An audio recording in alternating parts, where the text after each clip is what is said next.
সালামু আলাইকুম। ভাবা যায় যে ডক্টর মোহাম্মদ ইউনূসেরও ৫ বছরের কারাদণ্ড হতে পারে। শুধুমাত্র উনি না, উপদেষ্টাদের মধ্যে শুরু করে অনেকেরই, যারা সরকারি কর্মচারী কর্মকর্তা আছেন।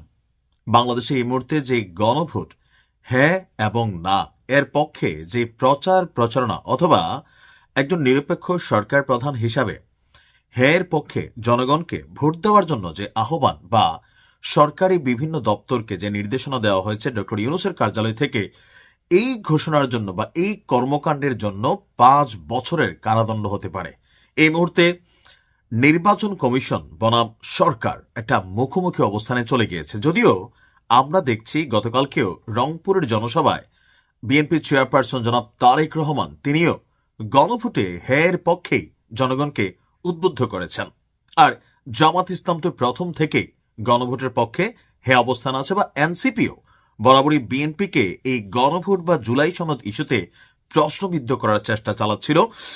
তো যখন এই অবস্থা, কেন গণভোটের পক্ষে হ্যাঁ প্রচারণা অথবা না প্রচারণা যদি সরকারি কোনো কর্মকর্তা কর্মচারী, ডিসি, এসপি, ইউনো থেকে শুরু করে কোনো ওসি অথবা যে কোনো কেউ সরকারিভাবে যারা রাষ্ট্রীয় সুযোগ সুবিধা নিচ্ছে তারা যদি করে, কেন এটা দণ্ডনীয় অপরাধ? দর্শক, বাংলাদেশ নির্বাচন কমিশন সচিবালয় থেকে একটা প্রজ্ঞাপন জারি করা হয়েছে।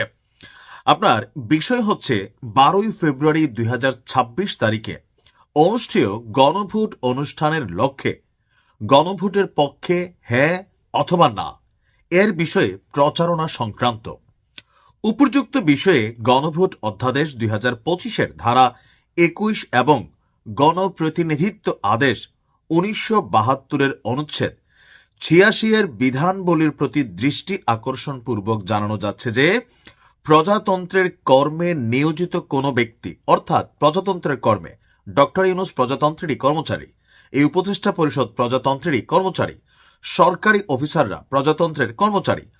তো প্রজাতন্ত্রের কর্মে নিয়োজিত কোনো ব্যক্তি গণভোট বিষয়ে জনগণকে অবহিত এবং সচেতন করতে পারবেন, তবে তিনি গণভোটে হ্যাঁ এর পক্ষে অথবা না এর পক্ষে ভোট প্রদানের জন্য জনগণকে কোনোভাবে আহ্বান জানাতে পারবেন না। তাহলে রাষ্ট্রীয় কোষাগারের টাকা খরচ করে যে হ্যাঁ এর প্রচারণা চালানো হলো, এটা নিয়ে আসলে এই মুহূর্তে গণভোট নিয়ে পেছনে কি চলছে জানি না। তবে দুইটা পক্ষ আমরা দেখছি এই মুহূর্তে নির্বাচন কমিশন হঠাৎ করে কেন এমন বার্তা দিলেন বা এমন অধ্যাদেশ জারি করলেন। তো নির্বাচন কমিশন বলছে যে আপনি সচেতন করতে পারবেন, কিন্তু ভাই আপনি হ্যাঁ ভোট দেন, হ্যাঁ মানে আজাদি, না মানে গোলামি, এই ধরনের বক্তব্য যদি কোনো সরকারি অফিসার কর্মচারী কর্মকর্তা অথবা খোদ ডক্টর ইউনূস অথবা এই উপদেষ্টা পরিষদের যে কোনো কেউ দেয়, সেটা তারা পারবে না। কেননা এই ধরনের কার্যক্রম গণভোটের ফলাফলকে প্রভাবিত করতে পারে, যা গণভোট অধ্যাদেশ 2025-এর 21 এবং গণপ্রতিনিধিত্ব আদেশ 1972-এর অনুচ্ছেদ 86 অনুযায়ী একটি দণ্ডনীয় অপরাধ হিসাবে গণ্য হবে। তার মানে 2025 সালে যে সংস্কার করা হয়েছে সেই সংস্কারেও এই বিষয়টা আছে, আর 1972-এর যে অনুচ্ছেদ আছে সেখানেও আছে। বর্ণিত অবস্থায় উল্লেখিত বিধান অনুসারে প্রয়োজনীয় ব্যবস্থা গ্রহণের জন্য নির্দেশক্রমে অনুরোধ করা হলো প্রাপককে বিভাগীয় কমিশনার, ঢাকা, চট্টগ্রাম এবং রিটার্নিং অফিসাররা, আঞ্চলিক নির্বাচনী কর্মকর্তা, ঢাকা, চট্টগ্রাম, খুলনা এবং রিটার্নিং অফিসার, জেলা প্রশাসক সকল এবং রিটার্নিং অফিসার।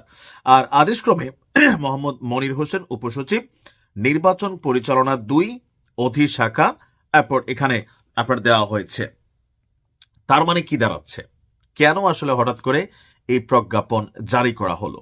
এ নিয়ে ভেতরে ভেতরে হয়তো অনেক গল্প আছে, তবে যেটা আজকে থেকে যে কোনো রিটার্নিং অফিসাররা হ্যাঁ ভাই হ্যাঁ ভোট দিতে হবে, যেহেতু এখানে না এর অপশন রাখা হয়েছে, তার মানে কি জনগণকে নিজেদের ভোট নিজেদের জন্য অপশন রাখা হয়েছে। এক হচ্ছে এখানে কোনো না অপশন ছিল না, সো সেই ক্ষেত্রে হ্যাঁই দিতে হবে বা হ্যাঁই দিত, যেহেতু হ্যাঁ এবং না আছে নির্বাচন কমিশন যেটা এখানে বলতে চাচ্ছে, সো পাবলিককে সুযোগ দেন।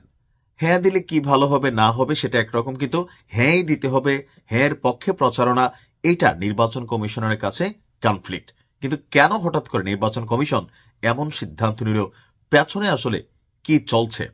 আর এই আইন অনুযায়ী এই মুহূর্তে তত্ত্বাবধায়ক সরকার যারা আছেন নির্বাচন কমিশনের আন্ডারে চলে গেছেন সকল সরকারি কর্মচারী কর্মকর্তারা ডক্টর ইউনূসের অধীনে কিন্তু এখন না, ওই যে ওই দিন আমরা কোন এলাকার একজন জেলা প্রশাসক তিনি বলছিলেন তিনি আসলে ডক্টর ইউনূসের কর্মচারী না, এই মুহূর্তে নির্বাচন কমিশনের আওতায় তারা আছেন, যার কারণে গণভোটের পক্ষে হ্যাঁর প্রচারণা তিনি চালাতে পারেন না। এটা আইনিভাবে ভেজাইল্লা, তার মানে এটাই। আর এখন থেকে যদি এটা কেউ করে তার জন্য 5 বছরের কারাদণ্ড হতে পারে। তো আজকে থেকে এই ধরনের প্রচারণা সরকারি প্রজাতন্ত্রের কর্মচারী কর্মকর্তারা দিতে পারবে না। এখন নির্বাচন কমিশন ভালো জানে হুট করে কেন এই প্রজ্ঞাপন জারি করা হলো, হয়তো এটা সময় বলে দিবে। ভালো থাকুন, আসসালামু আলাইকুম।